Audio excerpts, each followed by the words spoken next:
Selamat bertemu kembali dengan saya Mr. Diki di mata pelajaran fisika kelas 9 materi listrik dinamis.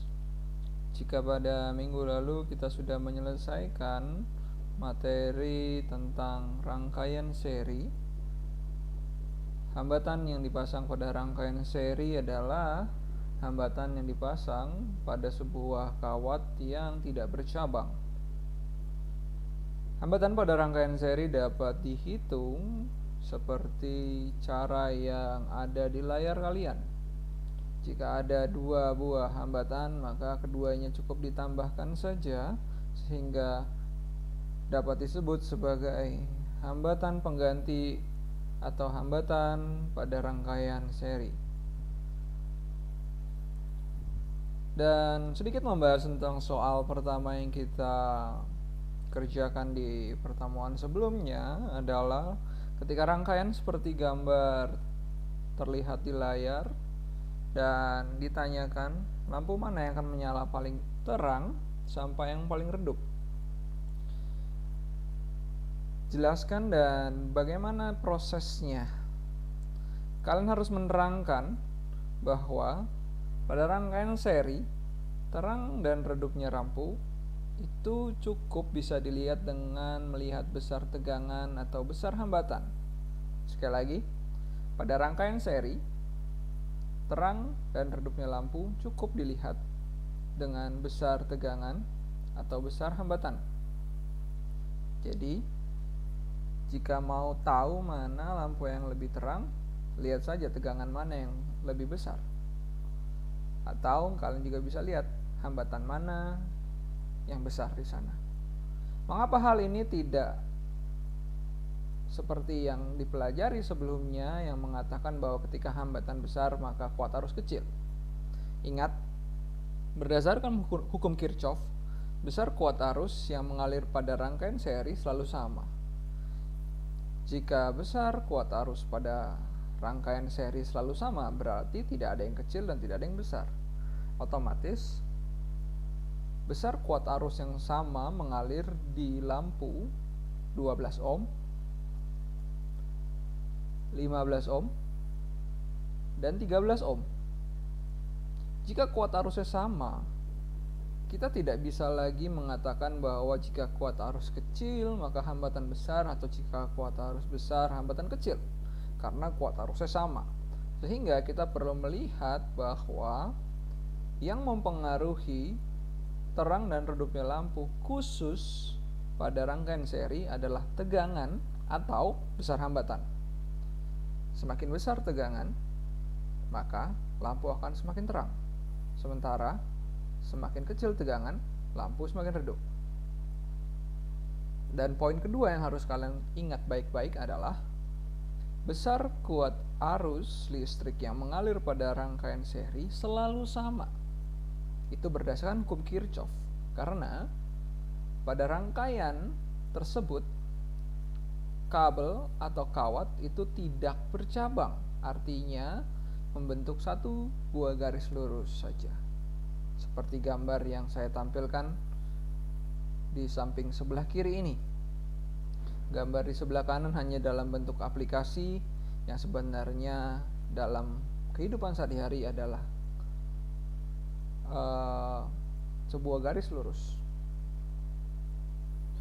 Kemudian soal nomor 2, ini jawaban dari apa yang telah kalian kerjakan. Seperti yang sudah saya terangkan tadi, untuk mencari besar hambatan pengganti atau hambatan total pada rangkaian seri tinggal menjumlahkannya saja, 10, 20, 40, dan 50.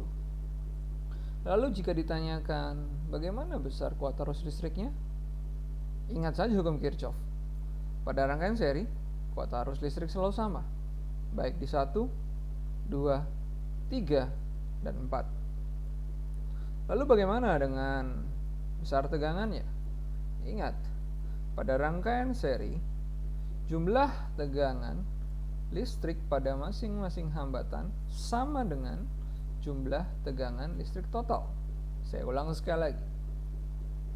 Pada rangkaian seri, jumlah tegangan listrik pada masing-masing hambatan di 1, 2, 3, 4 ketika dijumlahkan semuanya harus sama dengan jumlah tegangan listrik total yang kita bisa lihat di bawah yang berjumlah 30.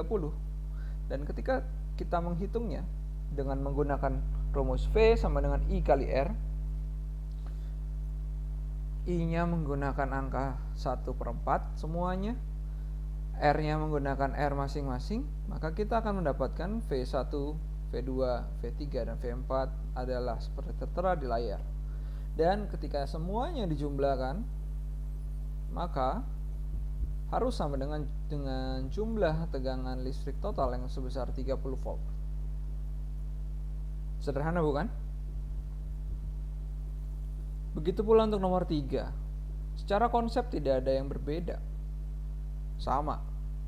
Kalian hanya perlu mengingat bahwa pada rangkaian seri, hukum Kirchhoff mengajarkan kita bahwa kuat arus listrik selalu sama. Dan ingat, pada rangkaian seri, jumlah tegangan listrik pada masing-masing hambatan, baik hambatan 10 ohm, 5 ohm, dan 15 ohm, itu ketika dijumlahkan tegangannya akan menghasilkan jumlah tegangan listrik total yang berjumlah 15 volt tertera di layar. Baik, kita akan masuk dan melanjutkan materi kita berikutnya tentang rangkaian paralel.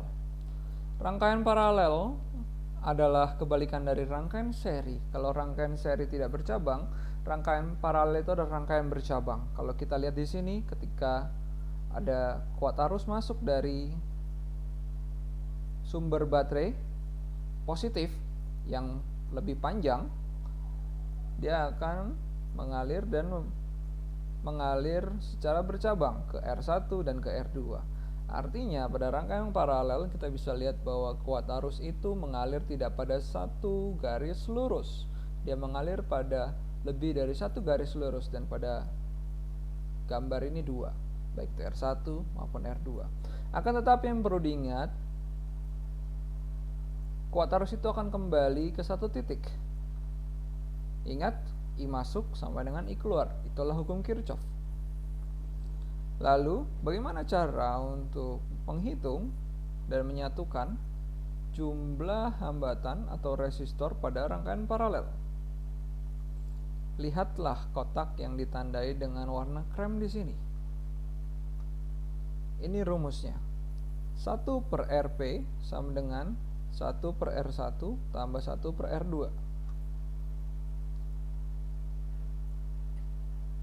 Kemudian, lalu bagaimana dengan kuat arus pada I1 dan I2-nya?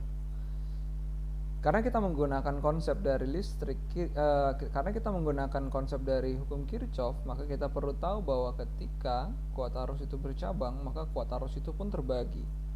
Pada rangkaian paralel, kita bisa melihat bahwa besar kuat arus I1 dan I2 jika dijumlahkan akan sama dengan besar kuat arus total yang kita sebut sebagai I. Sedangkan pada rangkaian paralel, sekali lagi, besar tegangan pada V1, V2, dan jika ada lebih daripada 2 hambatannya, besar tegangannya akan selalu sama dengan besar tegangan total. Berikut persamaannya bisa kalian lihat pada warna krem ini. Kita akan coba masuk ke contoh soal untuk lebih menyederhanakannya. Jika terdapat rangkaian paralel seperti gambar di samping kiri, R1 3 ohm, R2 6 ohm, R3 4 ohm, dan juga tegangan totalnya 12 volt, yang ditanya, berapakah besar hambatan pengganti? Berapakah tegangan pada tiap-tiap hambatan? Dan berapakah kuat arus yang mengalir pada tiap-tiap hambatan? Mari kita cari satu persatu.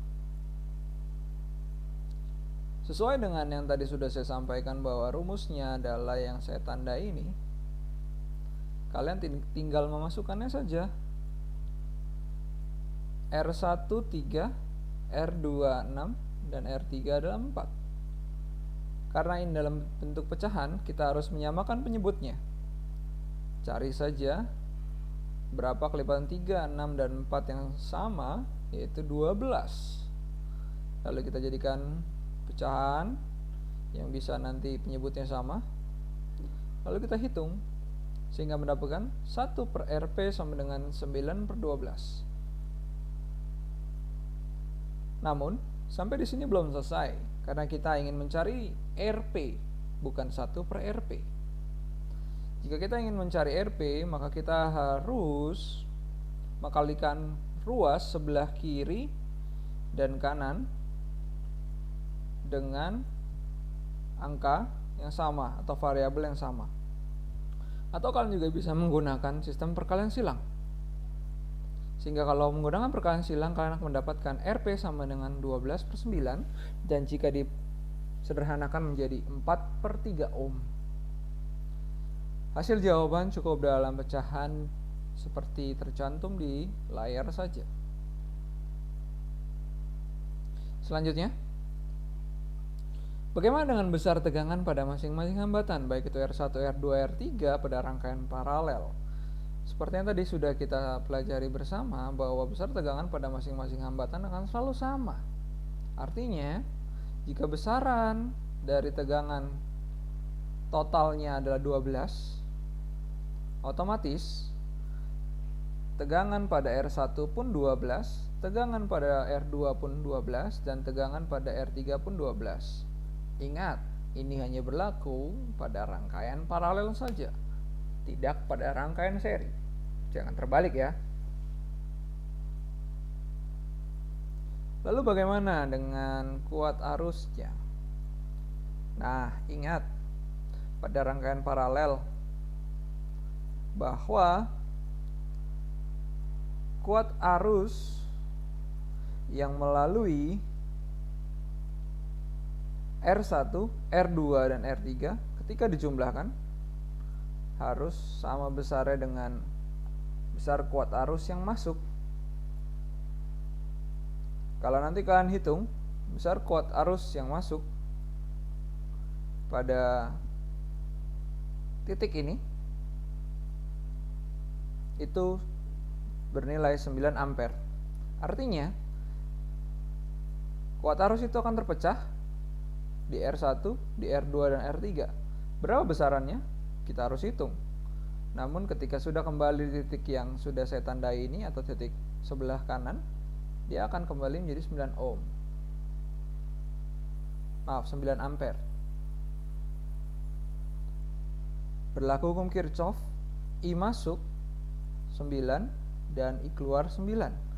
Yang menjadi pertanyaan sekarang adalah berapa I di R1, I di R2, dan I di R3. Cara menghitungnya sederhana saja. Kita bisa menggunakan persamaan V sama dengan I kali R. V pada R1, R2, dan R3 adalah 12 volt. Sedangkan R1 3 ohm, R2 6 ohm, dan R3 4 ohm. Ketika kita sudah memiliki V dan R, kita tinggal mencari I. Maka besar I-nya dari I1 12 dibagi 3 dapatkan 4.